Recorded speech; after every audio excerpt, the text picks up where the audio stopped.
नमस्कार, कुसुम private tutorial में आपका स्वागत है। आज हम स्टैंडर्ड 8 का लेसन नंबर 5 करेंगे। नाम है मधुबन। लेखक है अनुराग वर्मा जी। तो पहले हम प्रस्तावना पढ़ लेते हैं।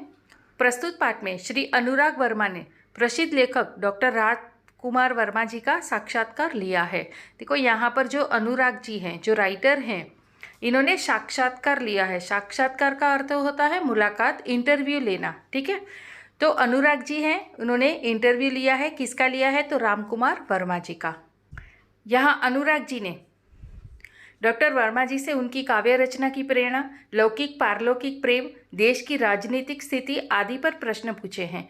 डॉक्टर वर्मा जी ने इन प्रश्नों के बड़ी बेबाकी से उत्तर दिए हैं। देखो, अनुराग जी हैं, उन्होंने प्रश्न पूछे हैं और इन प्रश्नों का उत्तर जो वर्मा जी है, रामकुमार वर्मा जी, उन्होंने बहुत बेबाकी से, मतलब सरल और सहज भाव से उन्होंने इस प्रश्न जो भी पूछे थे, इन सारे प्रश्नों के उत्तर उन्होंने दिए हैं। बच्चों, लेसन पढ़ते हैं। लेसन का नाम दिया है मधुबन। ये मधुबन जो लेसन का टॉपिक जो दिया है वो रामकुमार वर्मा जी का कर है। ठीक है, पढ़ते हैं लेसन। सुबह का समय था। मैं डॉक्टर रामकुमार वर्मा जी के प्रयाग स्टेशन स्थित निवास मधुबन की ओर पूरी रफ्तार से चला जा रहा था, क्योंकि 10 बजे उनसे मिलने का समय तय था। देखो, मैं का अर्थ यहाँ पर लेखक है। लेखक रामकुमार वर्मा जी के घर जा रहे हैं। उनका घर कहाँ पर है? तो प्रयाग स्टेशन स्थित निवास, और नाम क्या है? मधुबन इनका घर का नाम है। ठीक है, और उनको कितने बजे मिलने वाले थे? 10 बजे उनकी मुलाकात होने वाली थी। मतलब उन्होंने पहले से ही निश्चित कर लिया था, तय कर लिया था कि हम 10 बजे आपके घर आ जाएंगे। ठीक है, आगे बढ़ते हैं। वैसे तो मैंने डॉक्टर साहब को विभिन्न उत्सवों, संगोष्ठियों एवं सम्मेलनों में देखा था, परंतु इतने निकट से मुलाकात करने का यह मेरा पहला अवसर था।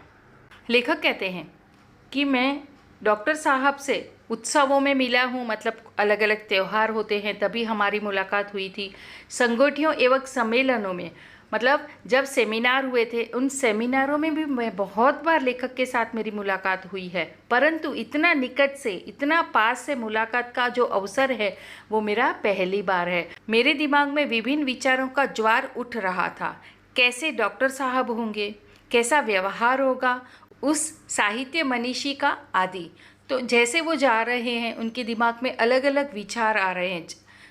ज्वार उठ रहा मतलब उनके मन में विचार आ रहे हैं, उनके मन में हलचल हो रही है कि डॉक्टर साहब कैसे होंगे, उनका मेरे साथ व्यवहार कैसा होगा, और साहित्य मनीषी का, आदि। मनीषी का अर्थ होता है बहुत जो विद्वान होते हैं, ये साहित्य के बड़े विद्वान हैं, तो ये कैसे होंगे, ये सारे प्रश्न उनके मन में उठ रहे हैं।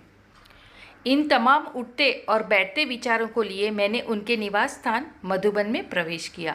काफ़ी साहस करके दरवाजे पर लगी घंटी बजाई। नौकर निकला और पूछ बैठा, क्या आप अनुराग जी हैं? मैंने उत्तर सिर्फ हाँ कहा।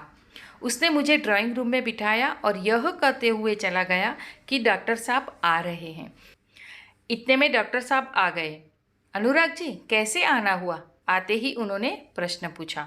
देखो, जब इनके घर में मधुबन में जब उन्होंने प्रवेश किया, इतने बड़े लेखक हैं, उनके घर में जाऊंगा तो ऐसे भी इनके मन में बहुत सारे विचार तो आ ही रहे थे, तो उनको कहीं ना कहीं थोड़ा सा डर भी लग रहा था। इसके लिए वो साहस मतलब हिम्मत जुटाकर उन्होंने उनकी घंटी बजाई, बेल बजाई।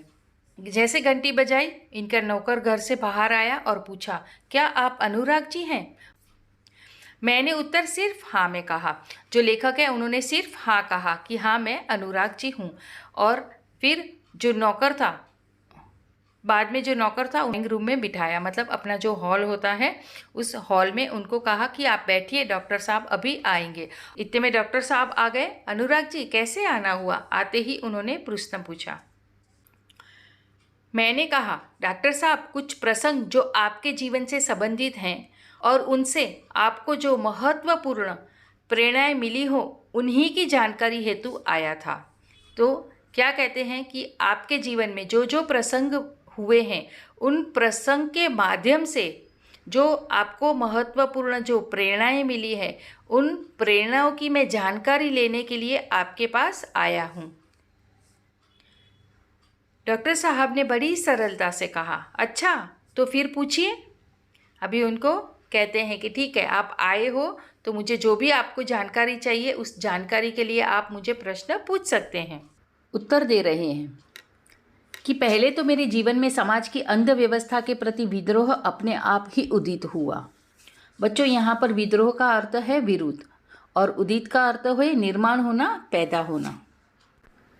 देखो, राम कुमार वर्मा जी कहते हैं कि समाज के अंदर जो अंध व्यवस्था थी, इस अंध व्यवस्था का विरोध मेरे मन ने किया। सन 1921 में जब मैं केवल 15.5 वर्ष का था, गांधी जी के असहयोग आंदोलन में पारिवारिक एवं सामाजिक व्यवधानों से संघर्ष करते हुए मैंने भाग लिया था। देखो बच्चों, यहाँ पर असहयोग आंदोलन मतलब आपको पता है नॉन कॉरपोरेशन मूवमेंट, और पारिवारिक मतलब परिवार से संबंधित, और सामाजिक मतलब समाज से संबंधित जो होता है वो, और व्यवधानों मतलब बहुत सारी बाधाएं उनके जीवन में आई। उन्होंने बहुत सारा संघर्ष किया और तब इनकी एज कितनी थी? सिर्फ ये 15.5 साल के थे। और ये ईयर कौन सा था? तो 1921। उस समय स्कूल छोड़ने की बात तो सोची भी नहीं जा सकती थी, मगर मध्य प्रदेश के अंतर्गत नरसिंहपुर में मौलाना शौकत अली साहब आए और बोले, तालीम हमें दे रहे हैं गुलाम बनने की, ये तो एक इनका नुस्खा है अर्थात ये इनका एक उपाय है। तत्पश्चात आवाज़ तेज करते हुए कहने लगे, है कोई माई का लाल जो कह दे कि मैं कल से स्कूल नहीं जाऊंगा। तो मैंने अपनी माँ के आगे बड़ी ही श्रद्धा से स्कूल न जाने की घोषणा कर दी। तत्पश्चात का अर्थ है उसके बाद मौलाना शौकत थे, उन्होंने अपने आवाज़ तेज कर दी और तेज आवाज़ में उन्होंने कहा कि है कोई माई का लाल जो कह दे कि मैं कल से स्कूल नहीं जाऊंगा। जैसा इन्होंने सुना तो वो सीधा घर पे गए, अपनी माँ को उन्होंने बताया कि मैं कल से स्कूल नहीं जाने वाला हूँ। सभी लोग सकते में आ गए, डर गए। बात भी अजीब थी कि उन दिनों एक डिप्टी कलेक्टर का लड़का विद्रोह कर जाए। डिप्टी कलेक्टर का अर्थ होता है उप जिला अधिकारी। देखो बच्चों, यहाँ जब राम वर्मा जी कहते हैं कि मैं स्कूल में नहीं जाऊँगा, तब सब लोग डर गए थे। क्यों डर गए थे? कि एक डिप्टी कलेक्टर का जो लड़का है वो स्कूल नहीं जाने के लिए विद्रोह कर रहा है, विरोध कर रहा है, इसके लिए सब लोग डर गए थे। आगे पढ़ते हैं। लोगों ने बहुत समझाया, पिताजी की नौकरी की बात कही, परंतु मैं घर से निकल पड़ा क्योंकि गांधी जी का आदेश मानना था। उन्होंने किसी की बात नहीं सुनी, वो घर से निकल पड़े। क्यों निकल गए थे? तो गांधी जी का जो असहयोग आंदोलन था, उस आंदोलन का जो आदेश था, उस आदेश को मानने के लिए वो घर से निकल गए। इस प्रकार सर्वप्रथम मैंने सत्य एवं देश के लिए विद्रोह किया। तो इस प्रकार वो कहते हैं कि मैंने पहली बार सच्चाई के लिए और देश के लिए मैंने विरोध किया था। तब तक मैं 16 वर्ष का हो चुका था और राष्ट्रीय ध्वज लेकर नगर में प्रभात फेरी भी किया करता था। क्या कहते हैं? जब मैंने विद्रोह किया था देश के लिए और सत्य के लिए, तब मैं कितने साल का था? 16 साल का मैं था। और वो क्या करते थे? प्रभात फेरी भी करते थे। प्रभात फेरी का अर्थ बच्चों यहाँ पर है जो हम परेड करते हैं। राष्ट्रीय ध्वज लेकर उन्होंने परेड की थी।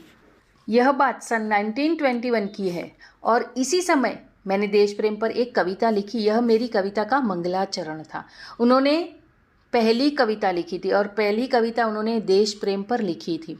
और वो कौन से ईयर में लिखी थी? तो 1921 में लिखी थी। देखो बच्चों, मंगलाचरण का अर्थ होता है शुभ शुरुआत। तो उन्होंने कविता लिखने की शुभ शुरुआत कब करी थी? तो 1921 में की थी। और पहली कविता उन्होंने देश प्रेम पर लिखी थी। ठीक है। आप मध्य प्रदेश से उत्तर प्रदेश कैसे आए? तो उत्तर दे रहे हैं कि हिंदी प्रेम ने मुझे मध्य प्रदेश से उत्तर प्रदेश आने को प्रेरित किया, क्योंकि उन दिनों नागपुर विश्वविद्यालय में हिंदी नहीं थी। तो उन्हें क्या उत्तर दिया उन्होंने? जो विश्वविद्यालय थी नागपुर के अंदर, जो यूनिवर्सिटी थी, उस यूनिवर्सिटी में हिंदी सब्जेक्ट नहीं था और उनको हिंदी से बहुत प्रेम था। इसके लिए वो मध्य प्रदेश से उत्तर प्रदेश की ओर आ गए। ठीक है। आगे सन 1925 में मैंने इंटर की परीक्षा उत्तीर्ण की। पश्चात उच्च शिक्षा हेतु प्रयाग विश्वविद्यालय में प्रवेश ले लिया। उन्होंने 1925 में इंटर की परीक्षा का अर्थ है जो हमारी पदवी परीक्षा होती है, जो हम फाइनल ईयर कहते हैं उसको, ये एग्ज़ाम उन्होंने पास कर ली। उसके बाद वो उच्च शिक्षा के लिए प्रयाग यूनिवर्सिटी में उन्होंने एडमिशन ले लिया। मैंने इसी विश्वविद्यालय में एमए की परीक्षा प्रथम श्रेणी में उत्तीर्ण की। आगे कहते हैं मैंने इसी विश्वविद्यालय में एमए की परीक्षा फर्स्ट क्लास में मैंने पास की। मैंने देखा कि डॉक्टर साहब के चेहरे पर गंभीरता के भाव साफ प्रतिबिंब हो रहे हैं। ऐसा प्रतीत हो रहा था जैसे वे अपने अतीत में खो से गए हैं। मैंने पुनः सवाल किया। देखो, गंभीरता का अर्थ होता है बहुत चिंताजनक बात हो, और प्रतिबिंब होना मतलब दिखाई देना, और प्रतीत का अर्थ है मालूम होना, और अतीत का अर्थ है भूतकाल। ठीक है। राम कुमार वर्मा जी जब उत्तर दे रहे थे तभी अनुराग जी ने देखा कि इनके चेहरे पर बहुत गंभीरता के भाव हैं, बहुत चिंताजनक भाव उनके दिखाई दे रहे हैं, और ऐसा लग रहा था, ऐसा प्रतीत हो रहा था कि जैसे वो भूतकाल में खो से गए हैं। उन्होंने वापस प्रश्न पूछा कि डॉक्टर साहब, प्राय ऐसा देखा गया है कि कवियों एवं लेखकों के जीवन में उनका लौकिक प्रेम पारलौकिक प्रेम में बदल गया है। क्या आपके साथ भी ऐसा हुआ है? देखो बच्चों, यहाँ पर लौकिक प्रेम का अर्थ होता है जो सांसारिक प्रेम होता है, जो संसार में रहकर हम प्रेम करते हैं उसको कहते हैं लौकिक प्रेम।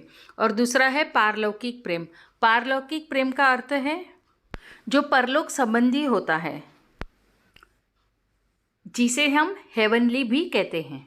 भी यहाँ पर वो उत्तर देते हैं कि अनुराग जी, प्रेम मनुष्य की एक प्राकृतिक प्रवृत्ति है।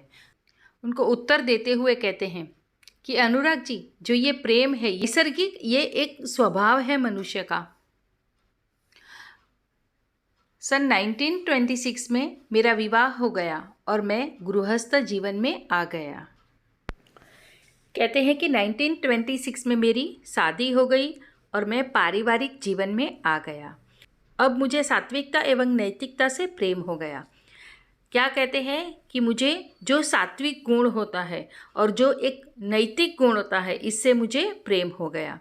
मैंने इसी समय यानी सन 1930 में कबीर का रहस्य लिखा। इतना आवश्यक है कि मेरे जीवन के कुछ अनुभव कविता के माध्यम से प्रेषित हुए। मुझे बचपन से ही अभिनय का शौक था और प्राय उत्सवों के अवसर पर नाटकों में भाग भी लिया करता था। देखो, यहाँ पर ये कहते हैं कि मुझे जो भी अनुभव मिले वो सारे अनुभव मुझे कविता के माध्यम से मिले। और बचपन में कहते हैं कि मुझे अभिनय का भी शौक था। अभिनय मतलब एक्टिंग, उनको एक्टिंग करने का शौक था। इस वजह से कहीं कभी जो उत्सव, जो त्यौहार होते थे, उस त्योहारों में उन्होंने ड्रामा भी किए हुए हैं। प्रश्न पूछते हैं वापस कि डॉक्टर साहब, देश की राजनीतिक स्थिति के बारे में आपकी क्या राय है? उत्तर देते हुए कहते हैं कि मैं राजनीति से हमेशा दूर रहा क्योंकि आज की राजनीति में स्थिरता का अभाव है। क्या कहते हैं कि मैं राजनीति से हमेशा दूर रहा हूँ। इसका कारण क्या था? क्योंकि राजनीति के अंदर जो स्थिरता थी वो स्थिरता की वहाँ पर कमी थी। यद्यपि मैं नेहरू जी, शास्त्री जी, इंदिरा जी एवं मोरारजी भाई से भी मिल चुका हूँ और उनसे मेरा परिचय भी है।